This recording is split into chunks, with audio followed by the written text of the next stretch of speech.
A mídia, ela está aí, mas ela está aí porque existe esse apetite também de consumir isso. Porque as pessoas não são obrigadas a ligar a televisão, não são obrigadas a ler o super, e elas leem e veem essas tragédias tomando uma sopinha, comendo um salgadinho, ou seja, existe um prazer em tudo isso. A gente precisa entender que a mídia hoje é uma empresa de produção de um produto que é bastante consumido, e ele é produzido porque é consumido, muito mais do que ele é consumido porque é produzido, né? Nós sabemos que os canais de cultura, não só no Brasil como no mundo inteiro, não chegam, nunca ultrapassa 5% da audiência. E eles estão satisfeitos com isso, porque são produtos culturais que são feitos para uma elite, digamos, intelectual. Agora, o resto é feito dentro do princípio de uma comunicação de massa, né? Assim como o circo que a professora citou, é um circo mesmo, né? É pão de um lado e circo do outro. E o circo hoje é a televisão, é a imprensa, não só a imprensa popular, hein? Que é a imprensa de referência, a dita séria também é circo.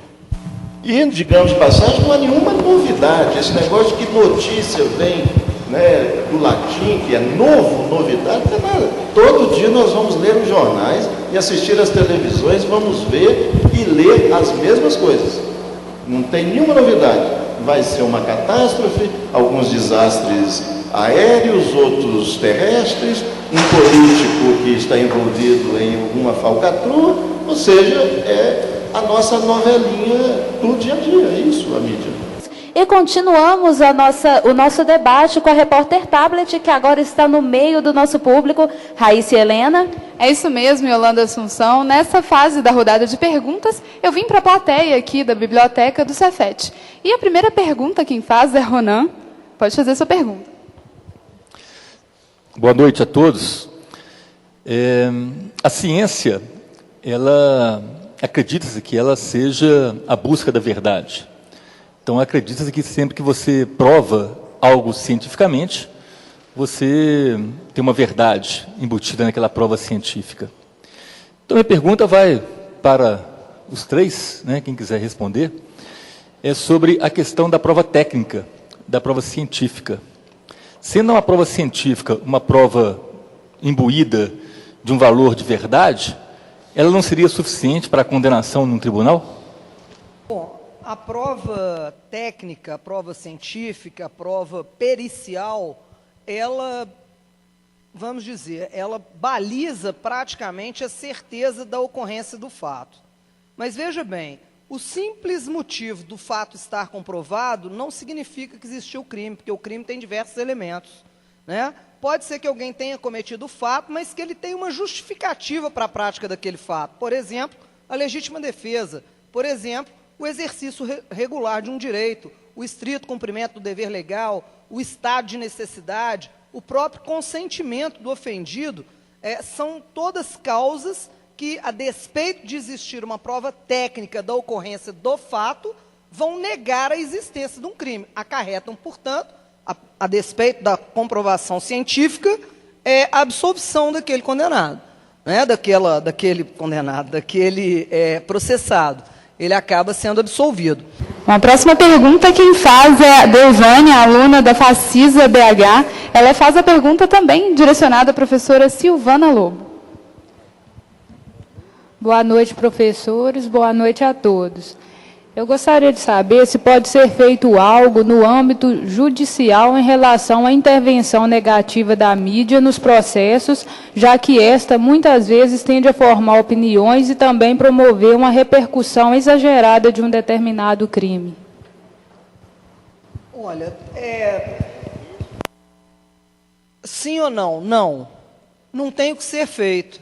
Porque se a mídia repete, se os programas repetem... Olha, nós temos programas na parte da tarde, em todos os canais, aqui em Minas Gerais, fora de Minas Gerais, conversando sobre o assunto, repetidamente e repetitivamente, todos os dias.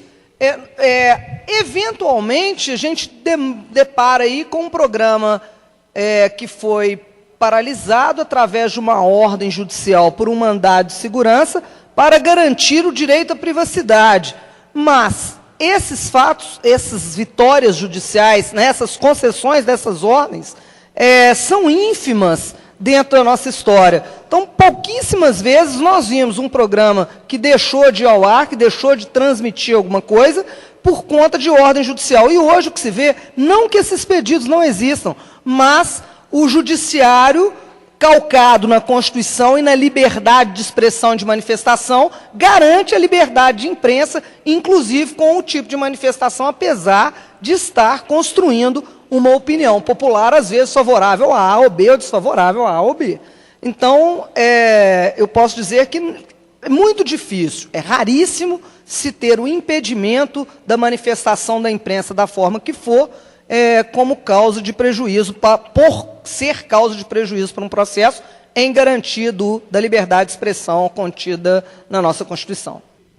Nós estamos tocando um assunto delicado, né, que nós sabemos aí, que é o problema da liberdade de imprensa, que é algo, enfim, delicado, inclusive a própria compreensão do que seja liberdade de imprensa, de expressão, já é, né, um assunto polêmico.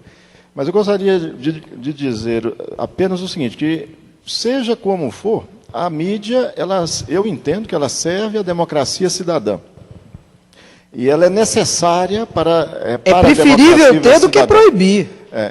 E eu diria mais que ela não é o reflexo da sociedade, mas ela dialoga fortemente com a sociedade na qual ela atua.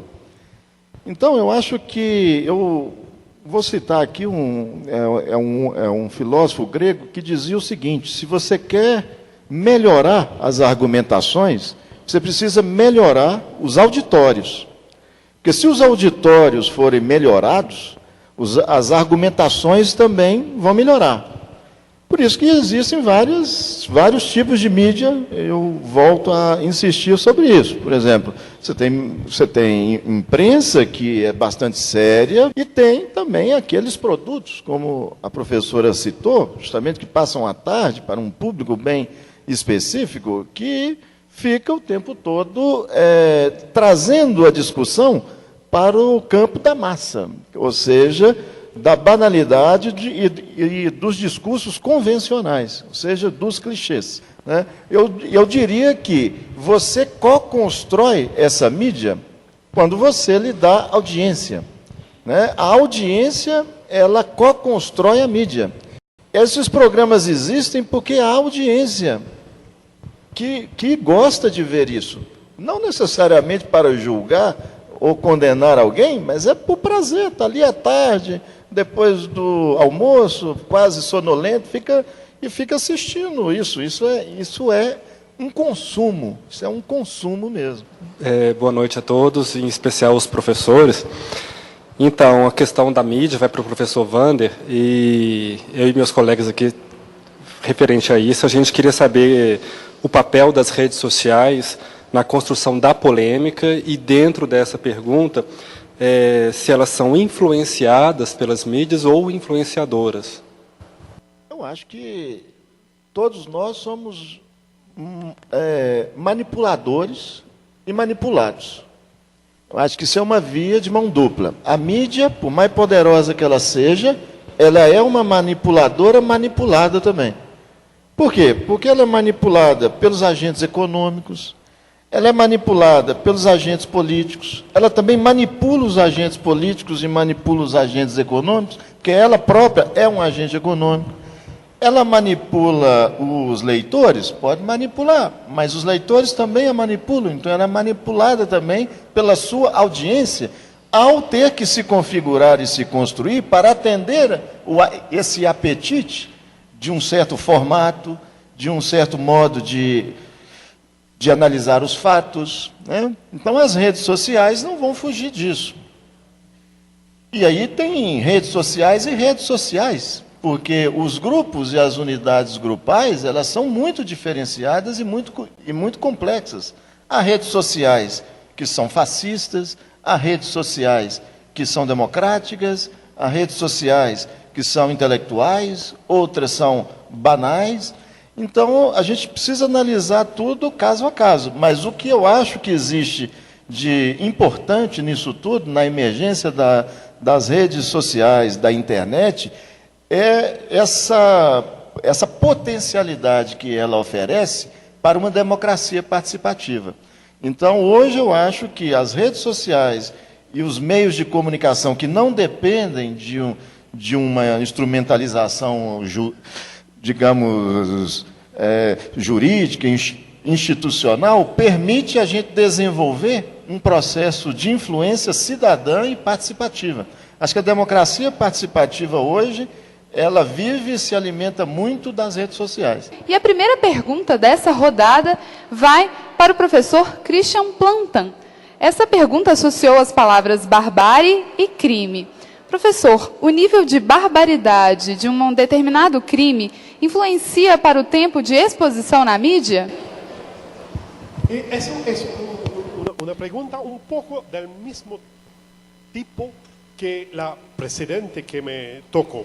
La causa de o la relación, acá, una influencia, es decir, a lo más bárbaro, lo más tiempo. Eso, pues, podríamos pensar que hay una respuesta, digamos, matemática. Se observa el grado el nivel de barbaridad y el tiempo de exposición mediática. Eso soy un poco escéptico sobre la posibilidad de llevar a cabo este tipo de investigación. Es decir, que otra vez me gustaría cuestionar el concepto de barbaridad que se utiliza aquí. Pienso que me doy mucho que pensar. ¿Qué sería un crimen que no sería del todo un crimen puro, sin barbaridad? Me parece que podría ser el crimen del cowboy, el crimen que el pampón limpió una bala en el corazón y se acabó. No hay barbaridad, hay justicia. Por ejemplo, el caso de la pena de muerte es un caso de crimen sin barbaridad, porque el hecho que es una decisión jurídica, la ejecución del condenado a muerte, cuando hay, yo diría que no hay barbaridad, o sí que hay, porque, por ejemplo, la tan francesa guillotina fue inventada como ejemplo de castigo sin barbaridad.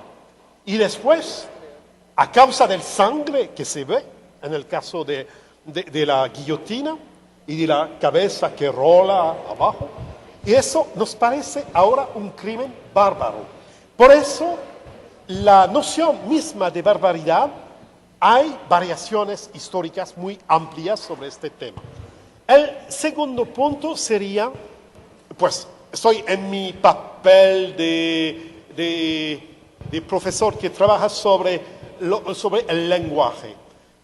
¿Qué es la barbaridad? Pienso que hay descripciones, que la descripción de un mismo hecho, de un mismo crimen, puede exponer, no exponer, puede producir la barbaridad o puede producir una descripción con barbaridad o sin barbaridad. Ejemplo, en el caso de Susana leí muchas cosas sobre el crimen de Susana Richthofen, es eso.